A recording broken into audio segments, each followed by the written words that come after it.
Pensé que había tenido una botellita de agua por aquí. No sé dónde quedó. Si puedes checarle ahí, please. No está, ok. Muy bien, Hechos capítulo 8. A manera de recordatorio, Hechos capítulo 7 fue que el apóstol Esteban fue el primer mártir. Lo apedrearon y lo mataron. Hechos capítulo 7, les animé el mes pasado de que yo traje una botella, pero no sé dónde está. Les animé a que leyeran todo Hechos capítulo 7 porque en ella el apóstol Esteban, antes de que lo mataran, él predica a Cristo Jesús. Entonces la gente se enrabió, dice Hechos capítulo 7, versículo 54, oyendo estas cosas, lo que predicó Esteban, porque Esteban fue, hermanos, directo, fue claro. Dice, se enfurecían en sus corazones y crujían los dientes contra él. Imagínense qué coraje les dio de que les habló la verdad, lo que hicieron con el Hijo de Dios, con Jesucristo. Y lo apedreaban. Y Esteban, dice el versículo 59 de Hechos capítulo 7, y apedreaban a Esteban mientras él invocaba y decía, Señor Jesús, recibe mi espíritu. Y puesto de rodillas, clamó a gran voz, Señor, no les tomes en cuenta este pecado. Y habiendo dicho esto, durmió, es decir, lo mataron. Capítulo 8, recuerdan que por primera vez se presenta el nombre de una persona que después empezamos a conocer más, pero es este hombre llamado Saulo, que él consentía en su muerte y hubo una gran persecución. De hecho, ese es el pasaje que vamos a leer el día de hoy. Hechos capítulo 8, versículo 1 al versículo 4. Vamos a avanzar, hermanos. Dice la palabra de Dios, y Saulo consentía en su muerte, la muerte de Esteban. En aquel día hubo una gran persecución contra la iglesia que estaba en Jerusalén. Era donde estaban los discípulos, donde Jesucristo les dijo, y me serán testigos. Dice, a ustedes no les toca saber cuándo van a suceder estas cosas, pero ustedes van a recibir poder cuando haya venido sobre ustedes el Espíritu Santo y me van a ser testigos. Entonces dice, y todos fueron esparcidos por las tierras de Judea y de Samaria, salvo los apóstoles. Y hombres piadosos llevaron a enterrar a Esteban, e hicieron gran llanto sobre él. Y Saulo asolaba la iglesia y entrando casa por casa, arrastraba a hombres y a mujeres y los entregaba en la cárcel. Un hombre llamado Tertuliano, hermanos, del primer siglo, de los primeros siglos, a estas personas se les conoce como padre de la iglesia o de la iglesia primitiva. La iglesia primitiva es la iglesia inicial que principió en Hechos capítulo 2. ¿Saben qué, hermanos? Puse la mano aquí. Yo sabía que había traído el agua y ahorita estoy aquí. Aquí está mi botellita de agua. Muchas gracias. Muchas gracias. Entonces vean, hermanos, Hechos capítulo 2, y dijo Tertuliano, conocido como padre, uno de los padres de la iglesia, dijo, la sangre de los mártires es la semilla de la iglesia. ¡Qué tremendo! Él mismo experimentó la persecución, una de las persecuciones iniciales de la iglesia, y dijo, la sangre de los mártires es la semilla de la iglesia, es decir, donde mueren cristianos como mártires por su fe en Cristo Jesús, realmente es como que la iglesia siembra una semilla. Está comprobado. Esto no es imaginación, está comprobado. Cada vez lo vemos a lo largo del libro de los Hechos.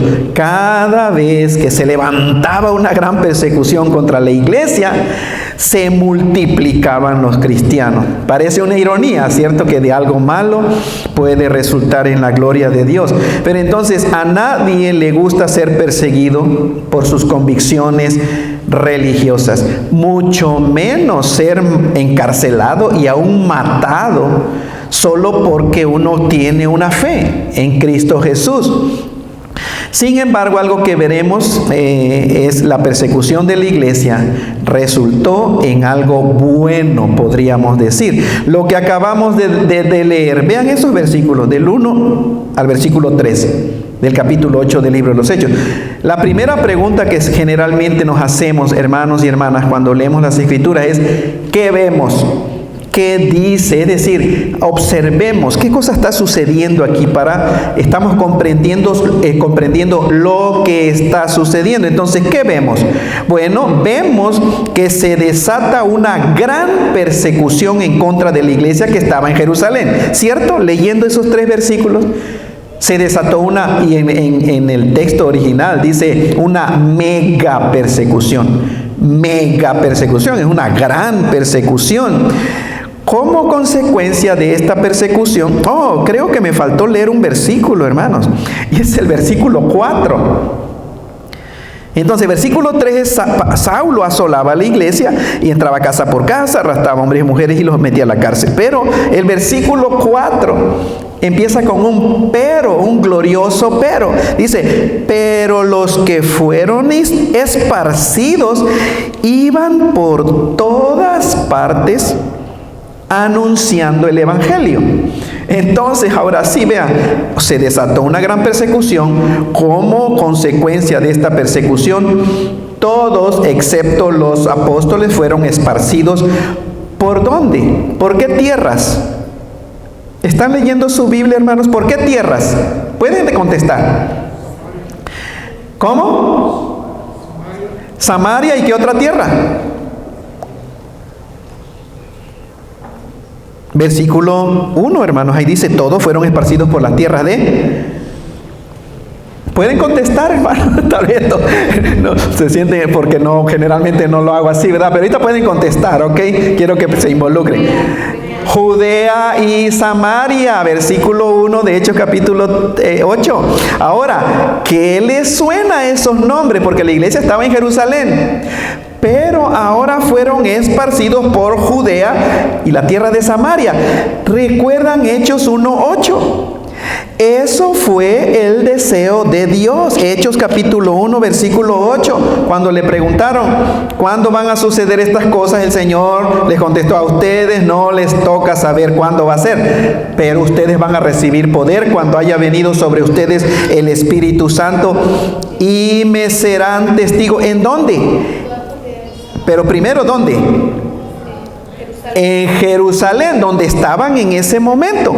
El Señor dijo, me van a ser testigos en Jerusalén, en toda Judea y en Samaria y hasta lo último de la tierra. Entonces, vean, hermanos, eso es importante entender, porque la iglesia se quedó en Jerusalén, no salía de Jerusalén. Y eso es lo que quisiera que comprendamos el día de hoy. Pero ¿qué más vemos? Bueno, unos hermanos de la congregación llevaron a enterrar el cuerpo del primer mártir, Esteban, que recuerdan era un diácono. Hechos capítulo 6, cuando había problemas en la distribución de alimentos, participó la congregación toda y escogieron a unas personas, entre ellos era Esteban. Bueno, se muestra el dolor y la tristeza que sentían estos hermanos por la partida de uno de los suyos. Dice la Biblia, Esteban, hicieron gran llanto sobre Esteban. Es muy probable que Esteban llegó a ser muy amado y apreciado debido a su nuevo ministerio. Empezó a participar en la distribución de los alimentos, entonces lo conocían y ahora ven, los hermanos apedrearon a Esteban, lo mataron a nuestro hermano Esteban. Pueden imaginarse, hermanos, la tristeza que sintieron. Pero también vemos, ahorita estamos en la pregunta, ¿qué dice? ¿Qué vemos? ¿Qué observamos? Vemos que este hombre llamado Saulo asolaba, hermanos, a la iglesia o al grupo de cristianos en Jerusalén. Esa palabra asolaba, buscaba en un diccionario, es como destruir como una bestia salvaje. Y pueden imaginarse a una bestia salvaje destruyendo a su presa o algunas otras cosas. Tratar vergonzosamente, eso es asolar, o con daño. devastar. Asolar es devastar, arruinar. Es decir, Saulo era algo especial en contra de los hijos de Dios o los primeros cristianos. Ahora, él era celoso y como la vez pasada, el domingo pasado, hablé de Romanos capítulo 1, ¿cierto? Este hombre que odiaba a la iglesia, ¿qué le sucedió? Que después empezó a predicar el mismo mensaje que detestaba él, y fue porque fue convertido al evangelio. Pero aquí vemos en la historia del cristianismo y empieza, inicialmente así aparece el nombre de Saulo, con su autoridad, hermanos, y la autoridad recibida de sus autoridades superiores. Saulo llegó a ser agresivo contra este grupo de gente por su fe, por su religión, al punto de ir casa por casa por casa. No iba solo, iba con soldados que él recibió la autoridad también, le dieron más autoridad, casa por casa, buscando intencionalmente a personas que creyeran en Jesucristo. Ahora, ¿qué hacía si encontraba a un cristiano, fuera hombre o fuera mujer? ¿Qué hacía? ¿Qué dice la Biblia? ¿Qué dice?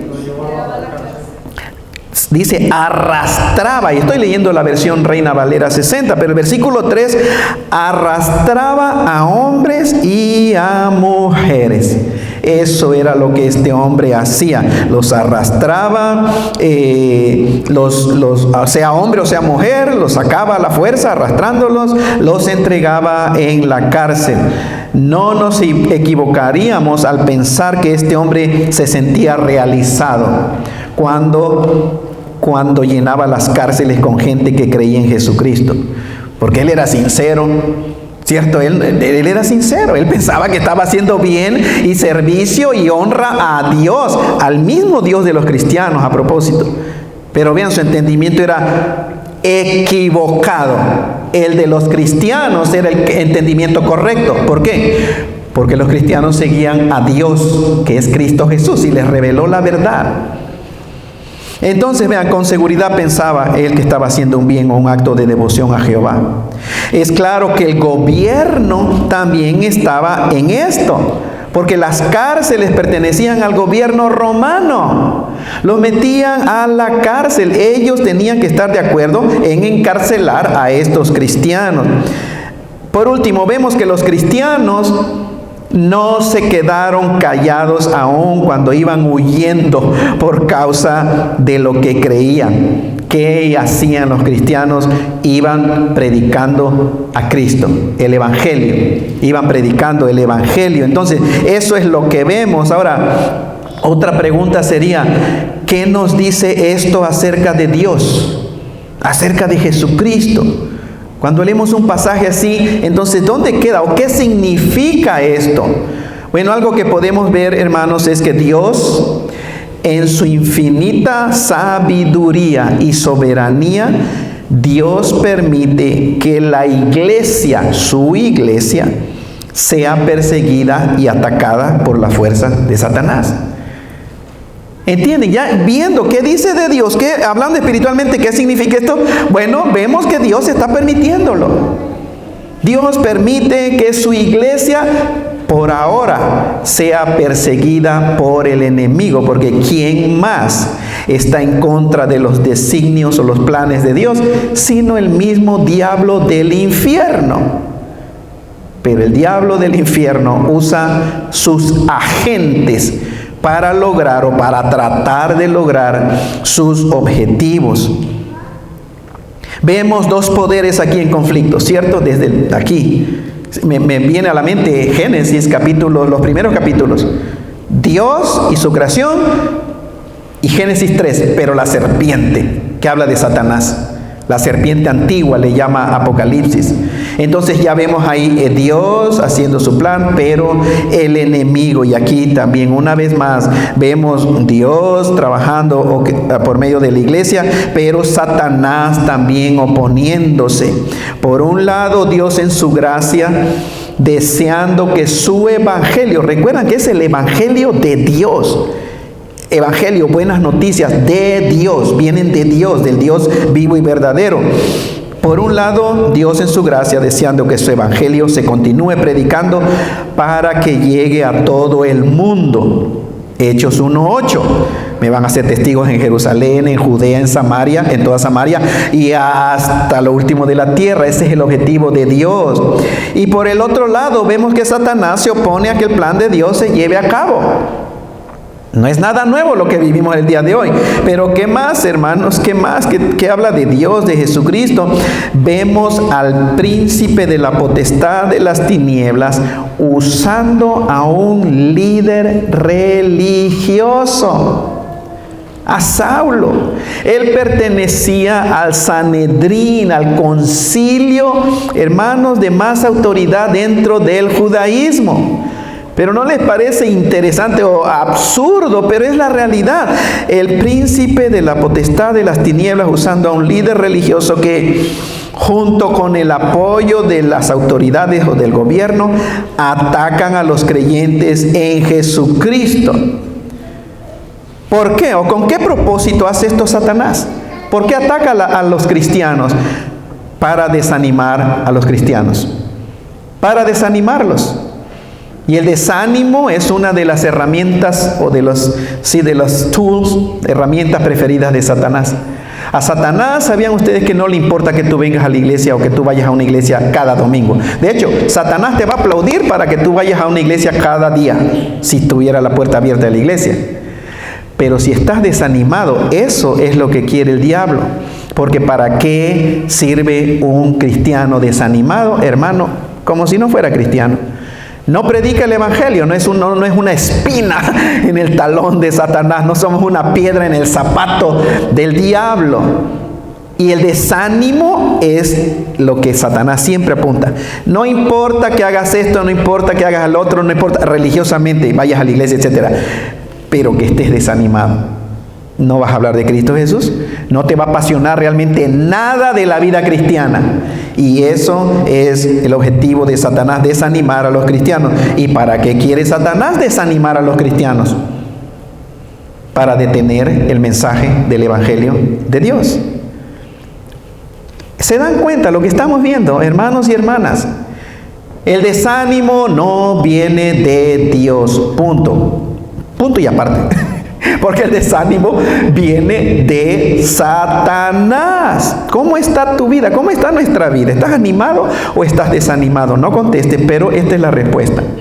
Si estás encendido, apasionado en la vida cristiana, obviamente, gloria al Señor, estás entendiendo.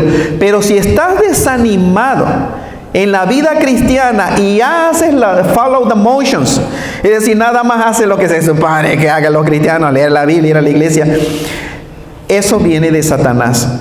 Y de alguna manera Satanás ha logrado desanimarte porque quiere el diablo detener el mensaje del evangelio de Dios. Pero ¿para qué quiere el diablo detener el mensaje del evangelio de Dios? ¿Para qué, hermanos y hermanas? ¿Con qué propósito? ¿Fuerte? Para que otra gente no conozcan a Jesucristo, el Hijo de Dios.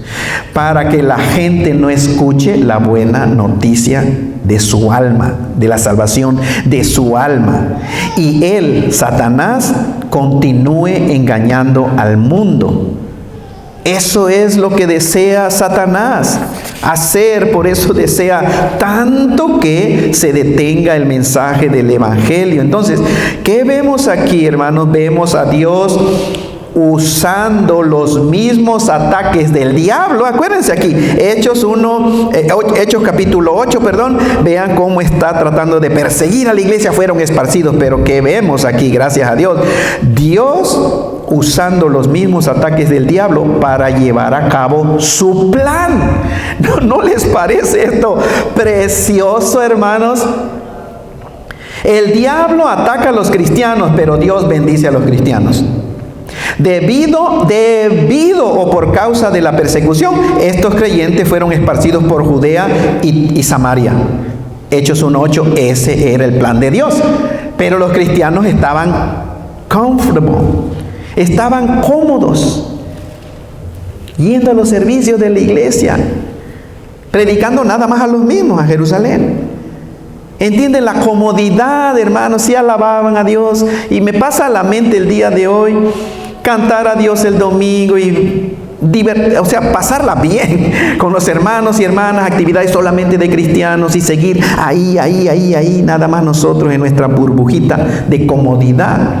Bueno, el plan de Dios era, no, tiene que ir a Judea y a toda Samaria y hasta lo último de la tierra. Entonces vean, debido a la persecución, estos creyentes fueron esparcidos por Judea y Samaria, donde Dios quería. Dios no quería que los cristianos se quedaran en Jerusalén felices y contentos, reuniéndose todos los domingos para dar gracias a Dios, alabar a Dios por un rato y luego irse a sus casas a descansar. Claro, después de comer en el Old Country Buffet de Jerusalén. ¿Cierto? No, ese no era el plan de Dios. Entonces Dios usa a sus hijos para cumplir sus propósitos. Y aquí lo vemos a estos cristianos que estaban sufriendo persecución, pero Dios está usando a sus hijos para su gloria. Y hay un dicho en español que es, le salió el tiro por la culata. ¿Cierto? Le salió el tiro por la culata. O sea, el diablo está enrabiado y vamos a perseguirlo. Bueno, más cristianos y más alcance del evangelio. Y damos gloria al Señor. Entonces, ¿eso es qué significa? ¿Qué dice Dios? Pero ahora, ¿qué nos dice esto a nosotros que vivimos hoy? Que vivimos el día de hoy. ¿Qué nos dice? Bueno, por un lado, sabemos que, por las Escrituras, sabemos que el cristianismo ha sido perseguido y odiado desde su mismo origen, desde su mismo principio. Eso es lo que nos está diciendo Dios a nosotros hoy, hermanos. El cristianismo, es decir, cada uno de los cristianos o creyentes en Jesucristo, seremos aborrecidos siempre. No debe de sorprendernos el rechazo del mundo, de la mente sin Dios. O sea, no nos tiene que sorprender, no nos tiene que espantar, no decir, ¿por qué me dicen eso? No, hermano. Eso lo van a hacer. Recuerden que al Cristo Jesús lo rechazaron, lo escupieron, lo aborrecieron. Y Cristo dijo, si en el árbol verde hacen esto, ¿qué no harán con las ramas secas? Entonces no nos debe de sorprender, ya hablan pensando en qué es lo que nos dice a nosotros. Bueno, nos dice algo, Satanás continúa atacando la iglesia de Jesucristo el día de hoy. Eso también nos dice, en el año 2021, Satanás continúa atacando la iglesia de Jesucristo usando personas religiosas y el mismo gobierno. Eso lo vemos, eso es lo que nos está diciendo la Escritura a nosotros que vivimos el día de hoy. Siempre habrá personas que en su ceguera espiritual pensarán que rinden tributo a Dios al atacar al cristianismo y a los cristianos. En las noticias, vean lo que está sucediendo el día de hoy en Afganistán, ¿cierto? Pensamos en Afganistán. Están los cristianos siendo perseguidos. En Corea del Norte son perseguidos. En China comunista. Hermanos, están siendo atacados. Entonces, siempre habrá personas que van a estar dispuestas a atacar el cristianismo. Siempre habrá gobiernos que al atacar el cristianismo y su doctrina moral, porque ese es el asunto. Escuchen lo que voy a decir. ¿Sabían ustedes que la razón principal por la cual se está aborreciendo a los cristianos y al cristianismo el día de hoy tiene que ver con dos reclamos muy importantes? Número uno, que Jesucristo es Dios que se hizo un ser humano. Eso no lo tolera la gente ni ninguna religión. Pero número dos es la moralidad bíblica. La moralidad que los cristianos creen y que hablan. El ser humano detesta la moralidad, quiere tener su propia moralidad. Y obviamente ya saben cómo está la moralidad aparte de Dios. Está siendo un desastre porque prácticamente todo se vale. Y tú no juzgues a nadie. Si es así feliz, déjalo. No importa que haga lo que haga, él es feliz, no puedes juzgarlo. Entonces, esas son unas razones por las cuales se odia tanto al cristianismo, pero necesitamos no quedarnos callados. Entonces, algo que me brinqué es, no nos debe sorprender el día de hoy que cristianos estén yendo a la cárcel por sus convicciones religiosas. No nos sorprendamos de eso, no nos sorprendamos de que nos amenacen, porque ahorita lo que está sucediendo por el sistema de este país es el sistema de llévalo a la corte, ¿cierto? Llévalo a la corte. No quieres hacerle un pastel a un matrimonio homosexual, llévalo a la corte, ahora ciérrale su negocio y aparte mételo a la cárcel o que pague una gran multa. Esa es la manera en que sucede el sistema, la persecución a los cristianos. Ahora, esto es nada a comparación de lo que va a venir. Viene una persecución. O sea, se va a incrementar, se va a intensificar la persecución de los cristianos, del cristianismo en este país. Definitivamente. Pero necesitamos no quedarnos callados. No nos vamos a quedar callados, sino aprovechar todo momento para ¿qué? ¿Qué hicieron ellos cuando fueron esparcidos? Versículo 4, ¿qué dice la Escritura, hermanos? Los que fueron esparcidos iban por todas partes anunciando el Evangelio. Entonces hay que aprovechar todo momento para anunciar las buenas noticias de salvación.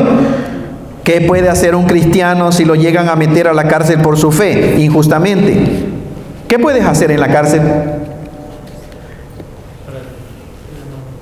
Predicar el Evangelio, hermano.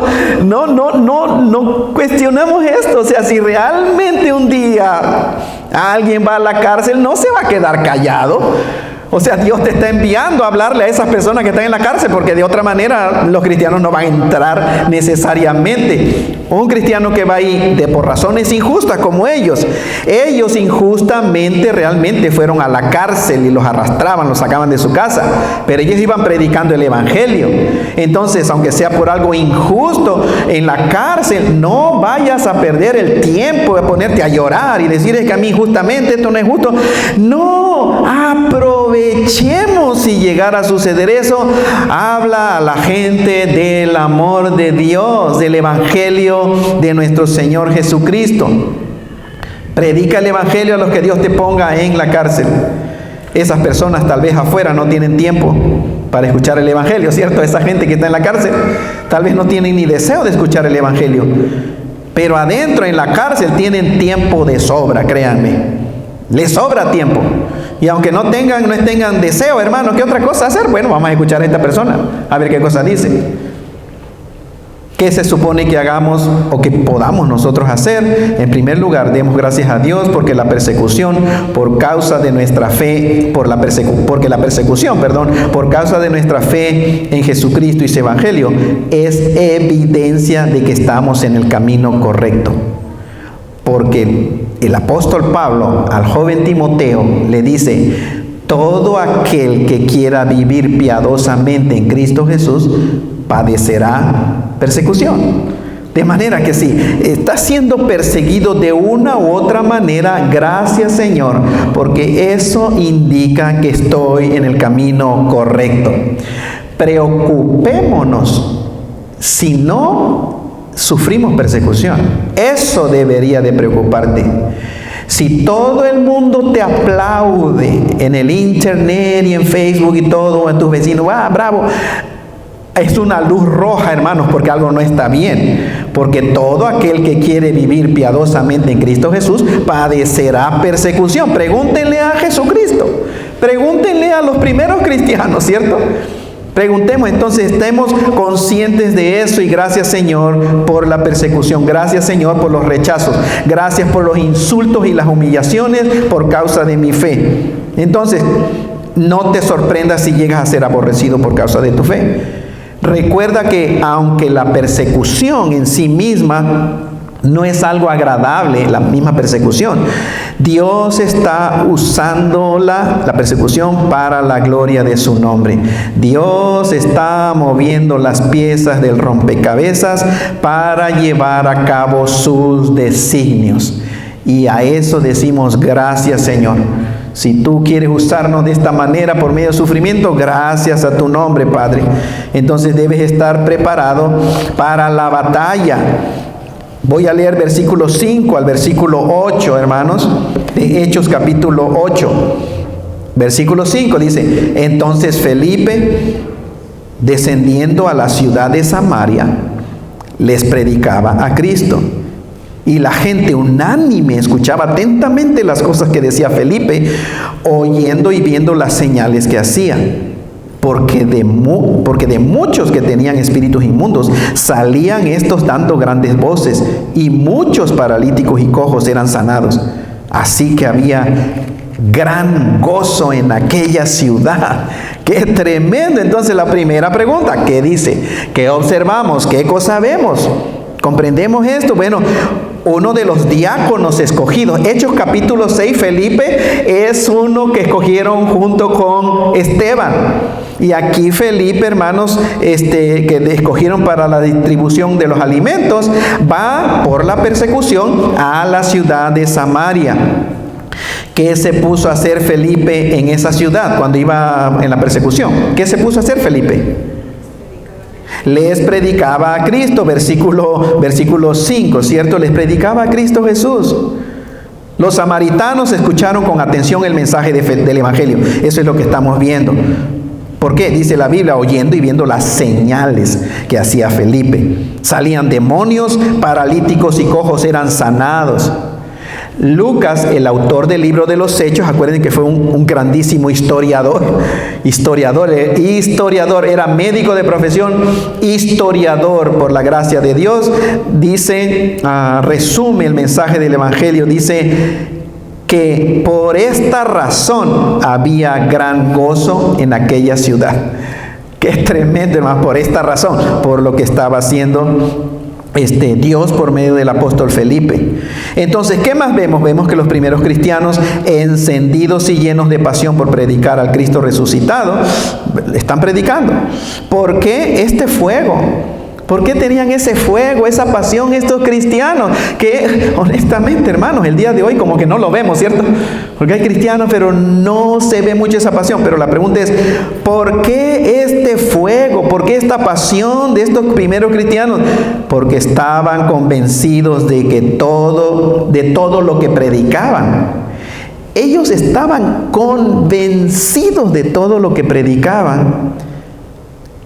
¿Qué predicaban, hermanos? ¿Por qué esta pasión? Bueno, que Jesucristo, que así se conocía, el hijo de José y María de Jerusalén, que nació en Belén. ¿Recuerdan? Así lo conocían. Pero ellos se llegaron a convencer de que en verdad era también el hijo del Dios vivo y verdadero, que tomó la forma de un ser humano. Ellos estaban convencidos. Ese hombre que conocimos y que jugaba con nuestros niños, en verdad, era el Dios del universo que se hizo un ser humano. Aquí vivió con nosotros. Entonces ellos estaban convencidos de que en verdad Jesucristo había muerto y había estado en el sepulcro por 3 días y 3 noches. Lo vieron clavado en la cruz, lo vieron inerte, su cuerpo frío.